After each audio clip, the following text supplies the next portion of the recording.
I want to talk with you about how to become more disciplined for 2026. Discipline is something that everybody is always talking about because we know that on the other side of discipline are many of the goals and the things that we would love to accomplish. But discipline can oftentimes elude us. And what we really want to accomplish by being disciplined is obtain the value that comes with being consistent at whatever we're doing. And if you're going to be disciplined in your spiritual life, especially when it comes to seeking the face of God in terms of reading the Bible, prayer, things like that, you can actually be more consistent than ever in 2026. I want to show you how, and this is a very simple shift that you need to make. The shift you need to make in order to be consistent and disciplined is you need to shift from focusing on discipline to focusing on devotion. And this is very, very critical to start renewing your mind right now about that.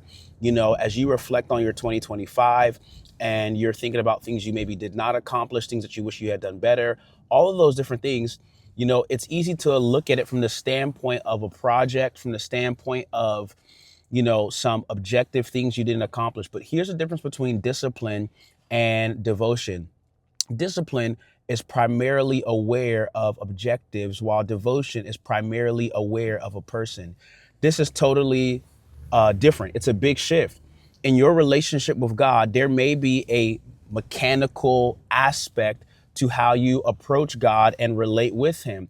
And this is important that you kind of make a little bit of a shift in terms of your mind, because if, you know, although you know God is a person, if your mindset and attitude with which you relate to him is such that I'm trying to do these things to set a particular precedence for myself where I can be satisfied knowing that God is satisfied because I've done these things, then what you're really doing is what I might call mindlessly trying to achieve discipline, or mindlessly trying to achieve the relational benefits through discipline that can only come through devotion.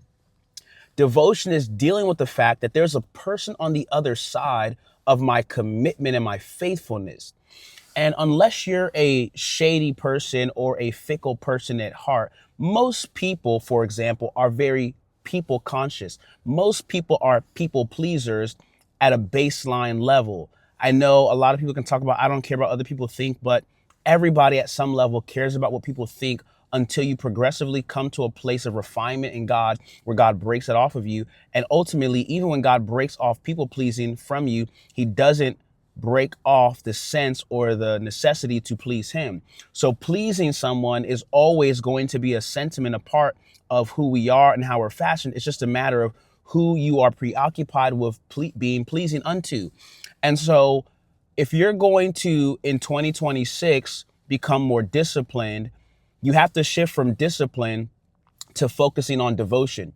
Discipline is awareness of an objective or something physical many times, but the aspect of devotion that we're focusing on is focusing on the awareness of a person. So let's say, for example, you know, if you are going somewhere, meeting someone for a particular appointment or whatever, you might be very time conscientious. Or maybe if you are, you know, everybody is arriving at the same time somewhere and you're going to be late or whatever the case may be, you might be time conscious or a little bit sensitive to the fact that, like, oh snap, I'm late, right? Why? Because there's a level of conscientiousness that you have because you're aware that you're dealing with people. For example, the reason why we don't treat missing our time with God the same is because even though we know he's a person, we don't necessarily treat him like a person. It's like, okay, cool, you know, I missed my time with the Lord or whatever the case may be. But and so many other aspects of how we relate with God, and we want to be disciplined, but it requires devotion. Jesus said it this way in John chapter 5. He's like, yo, the Pharisees, you are searching the scriptures because in them you think they have life, right? But you will not come to me. And so their discipline did not produce life, right? Because there's an aspect where what they're trying to be disciplined in is actually meant for them to ultimately come to a place of devotion, which is personal, it's relational.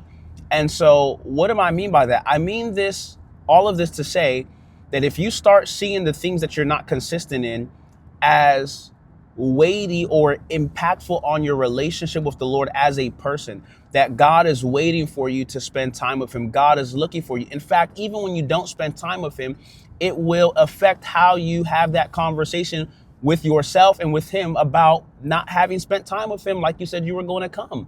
And in so many other areas, it doesn't have to only be because some people are not looking for discipline in their quiet time and their time with the Lord.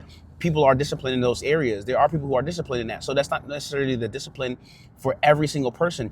But one of the things you have to begin to look at from the standpoint of devotion is, why am I doing what I'm doing? Let's take it outside the context of spending time with God.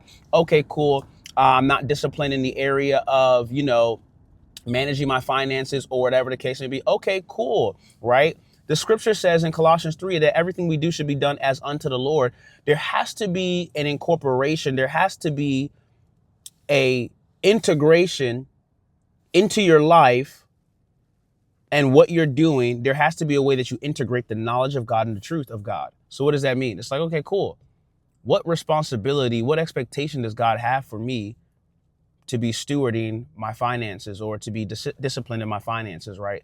There's an aspect where we shift from discipline to devotion, because now it's like, wait, God, is there something that you're expecting me to do with my finances that I'm not able to do right now because of not managing my finances well? God, am I having to work extra hours or work extra time or to be applying for jobs or doing whatever I have to do because I'm not managing my money well? And that's stopping me from doing what you told me to do. Like, you wanted me to be going to go and visit my grandma in the hospital, but I don't have time to do that now because I literally have not stewarded my finances well, because now I got to take care of some other different issues, right? So is this affecting my obedience life? Is this affecting something? Is this affecting how I'm able to make decisions? Because something about my life is not disciplined, and I have to begin to see that area of discipline as a means of devotion. It affects my relationship with God, my obedience life, my honor life, my ability to honor God with my life, my time, and to freely steward what he's given me. So I have to begin to look at everything from the lens of devotion, that there is a person on the other side of it. There's an allegiance, there's a duty that I have to this person, that I have to begin to look at the areas of my life from that standpoint. I have a duty, I have an onus. Obedience is better than sacrifice. And so many times the sacrifices that we might want to put in place of having been obedient, like going to another church service or going to another fellowship, or, inebriating ourselves with all the other Christian things that we might do, and desensitizing ourselves by all the Christian things we may do. Even prayer can never replace obedience. Even fasting can't replace obedience. So there has to come a place where, from a devotional standpoint, I'm not just saying, man, I got to be disciplined to just like get it done because I have these objectives or things I got to accomplish. No, we got to take it from objectives or being faithful to objectives to being faithful to the person, right? And to the person who's the object of our affection. So we got to go from objectives to the object of our affection, which is Christ, and seeing that that is really where God wants us to actually cultivate the capacity that we will actually be able to reflect the characteristic of discipline. It's from the awareness of who he is, that characteristic, that capacity to be aware of who he is and his weightiness, his grandeur, his grandiose nature, and how big and how much weight who he is and what he says has in our lives. That is really what's going to bring us to the place of being able to be disciplined and saying, like, man, God, you told me to work on this project years ago. It's not just a project I got to get done. It's something that's tied to my obedience.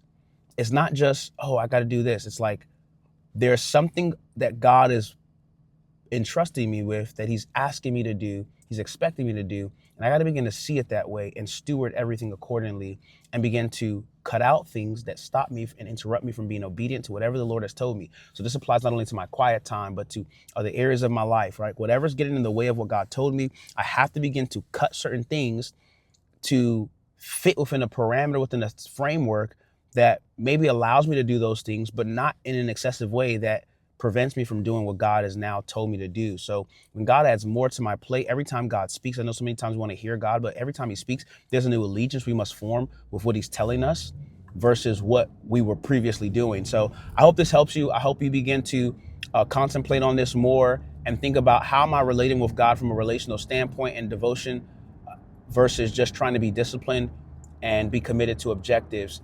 So hopefully you found this helpful. If you did, like this video, follow the page, subscribe, and see you guys in the next video.